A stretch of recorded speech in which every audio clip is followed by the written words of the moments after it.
નમસ્કાર દોસ્તો, સ્વાગત છે તમારું ગુજરાતી ટીપ ચેનલની અંદર। તો દોસ્તો આજે આપણે આ વિડીયોની અંદર સામાન્ય વિજ્ઞાનના ધોરણ 5 થી 10 પાઠ્યપુસ્તક આધારિત પ્રશ્નો અને તેના જવાબની આ સિરીઝની અંદર ભાગ આપણે 19 જોઈ રહ્યા છીએ। તો જે મિત્રો હજુ સુધી અમારી ચેનલને સબસ્ક્રાઇબ નથી કરી તેને ખાસ જણાવવાનું કે તમે પ્લીઝ આવા નવા વિડીયો જોવા માટે અમારી ચેનલ છે એને સબસ્ક્રાઇબ કરી અને સાથેનું બેલ આઇકન જરૂર દબાવજો, જેથી કરીને અમે નવા કોઈ પણ વિડીયો અપલોડ કરવી કે તરત જ તમને છે નોટિફિકેશન દ્વારા છે એની જાણ થઈ શકે। તો દોસ્તો આપણે જલ્દીથી ગુજરાતી સાહિત્યના પાઠ્યપુસ્તક ધોરણ 5 થી 10 આધારિત પ્રશ્નો અને તેના જવાબની પણ સિરીઝ ચાલુ કરવાના છીએ, તો જરૂરથી સબસ્ક્રાઇબ કરો। તો ચાલો આ ભાગની અંદર આગળ વધીએ। પ્રશ્ન 9મો, દર 2 વર્ષે કેટલા સભ્યો રાજ્યસભામાંથી નિવૃત્ત થાય છે? તો દર 2 વર્ષે 1 થી 3 સભ્યો છે રાજ્યસભામાંથી છે નિવૃત્તિ લે છે અથવા તો નિવૃત્ત થાય છે। ત્યારબાદ જોઈએ તો કોઈ પણ નાણાકીય ખરડો કોઈની મંજૂરી વિના રજૂ કરી શકાતો નથી। તો કોઈ પણ નાણાકીય ખરડો રાષ્ટ્રપ્રમુખની મંજૂરી વિના છે રજૂ કરી શકાતો નથી। ત્યારબાદ જોઈએ તો નાણાકીય ખરડો પ્રથમ કયા ગૃહમાં રજૂ કરવામાં આવે છે? તો નાણાકીય ખરડો સૌપ્રથમ રાજ્યસભા ગૃહની અંદર છે રજૂ કરવામાં આવે છે। ત્યારબાદ જોઈએ તો રાજ્યસભાએ નાણાકીય ખરડો કેટલા દિવસમાં લોકસભામાં પરત મોકલવાનો હોય છે? તો જ્યારે લોકસભાની અંદર છે કોઈ પણ ખરડો પસાર થઈ અને રાજ્યસભાની અંદર છે ખરડો જાય છે, તો આ રાજ્યસભાની અંદર આ ખરડાને 14 દિવસની અંદર છે લોકસભાની અંદર છે પરત મોકલવાનો હોય છે। ત્યારબાદ જોઈએ તો અંદાજપત્ર નાણાં પ્રધાન પ્રથમ કયા ગૃહની અંદર રજૂ કરે છે? તો અંદાજપત્ર છે સૌપ્રથમ નાણાં પ્રધાન છે લોકસભાની અંદર છે રજૂ કરે છે। ત્યારબાદ જોઈએ તો ભારતની સર્વોચ્ચ અદાલતના ન્યાયાધીશની સંખ્યામાં કોના દ્વારા ફેરફાર કરવામાં આવે છે? તો ભારતની સર્વોચ્ચ અદાલતના ન્યાયાધીશની સંખ્યાની અંદર છે સંસદ દ્વારા છે ફેરફાર કરવામાં આવે છે। ત્યારબાદ જોઈએ તો સર્વોચ્ચ અદાલતના ન્યાયાધીશ બનવાની લાયકાત માટે મુખ્ય શું જરૂરી છે? તો સર્વોચ્ચ અદાલતના ન્યાયાધીશ બનવા માટેની લાયકાત માટે છે 5 વર્ષ અદાલતના જજ અથવા તો 10 વર્ષનો વડી અદાલતમાં વકીલાતનો છે અનુભવ હોવો છે જરૂરી છે। ત્યારબાદ જોઈએ તો સર્વોચ્ચ અદાલતના ન્યાયાધીશની નિવૃત્તિ માટે વય મર્યાદા કેટલી હોય છે? તો સર્વોચ્ચ અદાલતના ન્યાયાધીશની નિવૃત્તિ માટે વય મર્યાદા છે 65 વર્ષની હોય છે।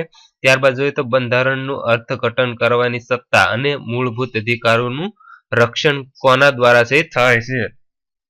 તો બંધારણનું અર્થઘટન કરવાની સત્તા અને મૂળભૂત અધિકારોનું રક્ષણ છે સર્વોચ્ચ અદાલત દ્વારા છે થાય છે।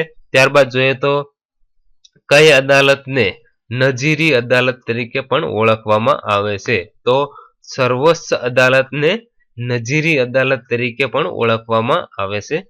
ત્યારબાદ જોઈએ તો વિશ્વમાં 6 દેશ ભારતથી મોટા છે તે કયા કયા છે? તો વિશ્વની અંદર માત્ર 6 દેશ છે ભારતથી મોટા છે, તો તે કયા છે તેના નામ આપણે જોઈએ તો એક છે રશિયા, બીજું કેનેડા, ત્રીજું ચીન, ચોથું US, પાંચમું બ્રાઝિલ અને છઠ્ઠું છે ઓસ્ટ્રેલિયા। આ દેશો છે ભારત કરતા મોટા છે। ત્યારબાદ જોઈએ તો ગોડવિન ઓસ્ટિન શિખર કઈ શ્રેણીમાં આવેલું છે? તો ગોડવિન ઓસ્ટિન શિખર છે કારાકોરમ આ શ્રેણીની અંદર છે આવેલું છે। ત્યારબાદ જોઈએ તો હિમાલયના કયા ભાગને પંજાબ હિમાલય કહેવામાં આવે છે? તો હિમાલયના કાશ્મીર અને હિમાલય વચ્ચેનો જે પ્રદેશ છે આ હિમાલયના ભાગને પંજાબ હિમાલય છે કહેવામાં આવે છે। ત્યારબાદ જોઈએ તો સતલુજ અને કાલી નદી વચ્ચેના હિમાલયના ભાગને કયા નામે ઓળખાય છે? તો જે ભાગ સતલુજ અને કાલી નદીની વચ્ચે આવેલો છે આ હિમાલયના ભાગને કુમાઉં હિમાલય તરીકે પણ ઓળખવામાં આવે છે। ત્યારબાદ જોઈએ તો કાલી તથા તીસ્તા નદી વચ્ચેના હિમાલયના ભાગને કયા નામે ઓળખવામાં આવે છે? તો કાલી નદી અને તીસ્તા નદી વચ્ચેનો જે હિમાલયનો ભાગ છે આ હિમાલયના ભાગને નેપાળ હિમાલય તરીકે ઓળખવામાં આવે છે। ત્યારબાદ જોઈએ તો તીસ્તા તથા દિહંગ એટલે કે સાંગો જે નદી છે આ નદીના વચ્ચેના હિમાલયના ભાગને કયા નામે ઓળખવામાં આવે છે? તો તીસ્તા તથા દિહિંગ નદીના વચ્ચેના ભાગને અસમ હિમાલય તરીકે છે ઓળખવામાં આવે છે. ત્યારબાદ જોઈએ તો પંજાબનો મેદાન પ્રદેશ કઈ 5 નદીઓનો કારણે બન્યો છે?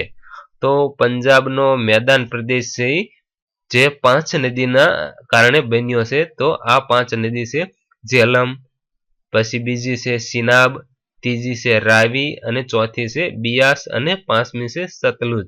આ પાંચેય નદીઓના કારણે છે પંજાબનો છે મેદાન પ્રદેશ બન્યો છે. ત્યારબાદ જોઈએ તો ગંગા તથા બ્રહ્મપુત્રના સંયુક્ત પ્રવાહને કયા નામે ઓળખવામાં આવે છે? તો જ્યારે ગંગા તથા બ્રહ્મપુત્રના સંયુક્ત એટલે કે બંનેના ભેગા પ્રવાહને મેઘના તરીકે છે ઓળખવામાં આવે છે. ત્યારબાદ જોઈએ તો ભારત કેવા પ્રકારની આબોહવા ધરાવે છે? તો ભારત મોસમી પ્રકારની છે આબોહવા છે ધરાવે છે. ત્યારબાદ જોઈએ તો ભારતનું સૌથી ગરમ સ્થળ કયું છે?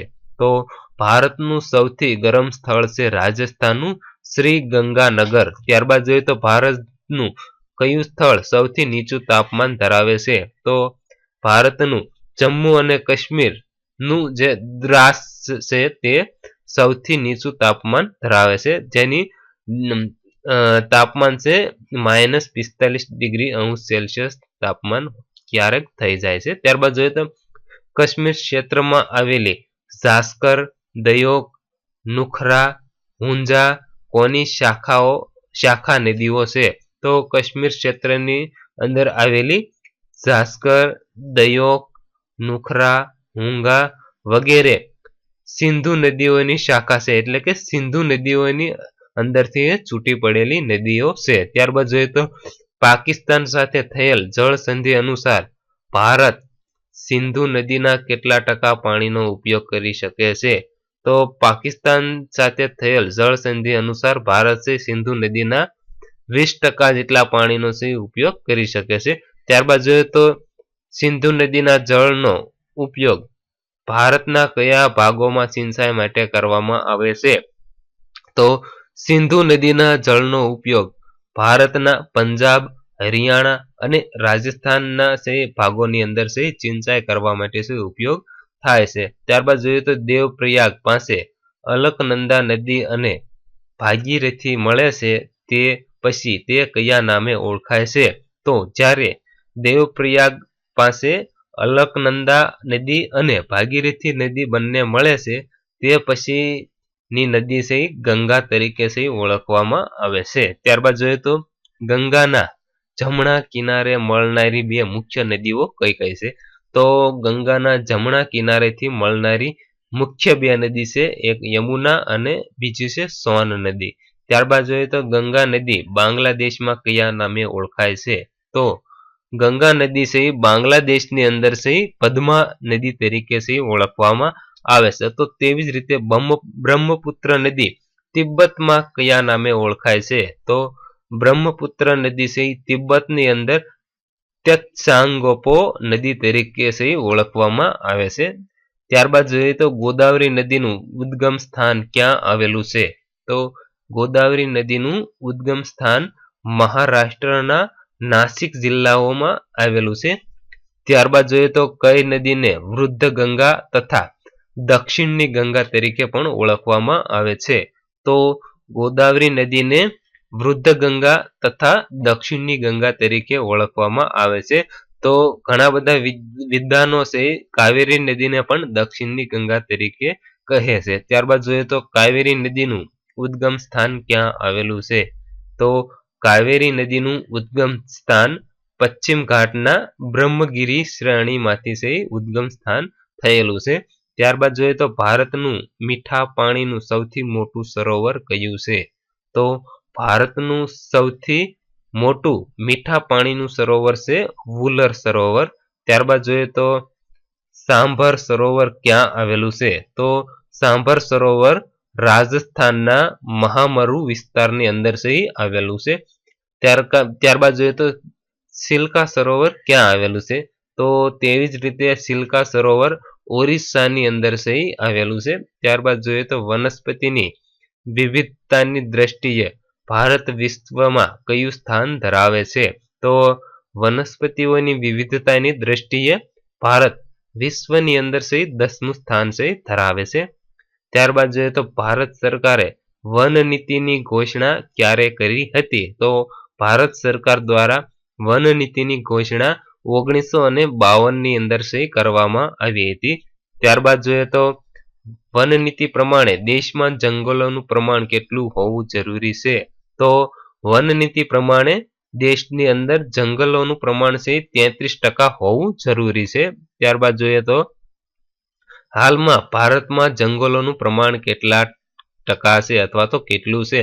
તો હાલની અંદર ભારતમાં જંગલોનું પ્રમાણ છે 23% છે. ત્યારબાદ જોઈએ તો ભારતીય સંસદ દ્વારા વન સંરક્ષણ અધિનિયમ ક્યારે પસાર કરવામાં આવ્યો હતો? તો ભારતીય સંસદ દ્વારા વન સંરક્ષણ અધિનિયમ 1980 ની અંદર પસાર કરવામાં આવ્યો હતો. ત્યારબાદ જોઈએ તો ફોરેસ્ટ રિસર્ચ ઇન્સ્ટિટ્યૂટ ક્યાં આવેલું છે? તો ફોરેસ્ટ રિસર્ચ ઇન્સ્ટિટ્યૂટ દેહરાદૂનની અંદર આવેલું છે. ત્યારબાદ જોઈએ તો વાઘની સંખ્યામાં થયેલ ઘટાડાને ધ્યાનમાં રાખીને ભારત સરકારે 1970માં કયો કાર્યક્રમ શરૂ કર્યો હતો? તો જ્યારે વાઘની સંખ્યામાં થયેલા અસંખ્ય ઘટાડાને કારણે ભારત સરકારે 1970 ની અંદર પ્રોજેક્ટ ટાઈગર નામનો એક કાર્યક્રમ લોન્ચ કર્યો હતો. આ પ્રોજેક્ટ ટાઈગર કાર્યક્રમ અનુસાર વાઘની સંરક્ષણતા ના મુદ્દે લોકોમાં જાગૃતતા ફેલાવવાનો હતો. ત્યારબાદ જોઈએ તો ભારતનું પ્રથમ અભયારણ્ય ક્યાં સ્થાપવામાં આવ્યું હતું? તો ભારતની અંદર પ્રથમ અભયારણ્ય નીલગિરી અભયારણ્ય જે કેરળની અંદર સ્થાપવામાં આવ્યું હતું. ત્યારબાદ જોઈએ તો સુંદરવન ક્યાં આવેલું છે? તો સુંદરવન પશ્ચિમ બંગાળની અંદર આવેલું છે. ત્યારબાદ જોઈએ તો ભારતનું સૌથી વધુ વસ્તી ધરાવતું રાજ્ય કયું છે? તો ભારતનું સૌથી વધુ વસ્તી ધરાવતું રાજ્ય છે ઉત્તર પ્રદેશ. ત્યારબાદ જોઈએ તો ભારતમાં સૌથી ઓછી વસ્તી ધરાવતું રાજ્ય કયું છે? તો ભારતની અંદર સૌથી ઓછી વસ્તી ધરાવતું રાજ્ય છે સિક્કિમ. ત્યારબાદ જોઈએ તો કયો કેન્દ્ર શાસિત પ્રદેશ સૌથી વધુ વસ્તી ધરાવે છે? તો પાંડિચેરી જે કેન્દ્ર શાસિત પ્રદેશ છે આ પ્રદેશ સૌથી વધુ વસ્તી ધરાવે છે. તો તેવી જ રીતે કયો કેન્દ્ર શાસિત પ્રદેશ સૌથી ઓછી વસ્તી ધરાવે છે? તો સૌથી ઓછી વસ્તી ધરાવતો કેન્દ્ર શાસિત પ્રદેશ છે લક્ષદ્વીપ. સૌથી વધારે પાંડિચેરી અને સૌથી ઓછું લક્ષદ્વીપ.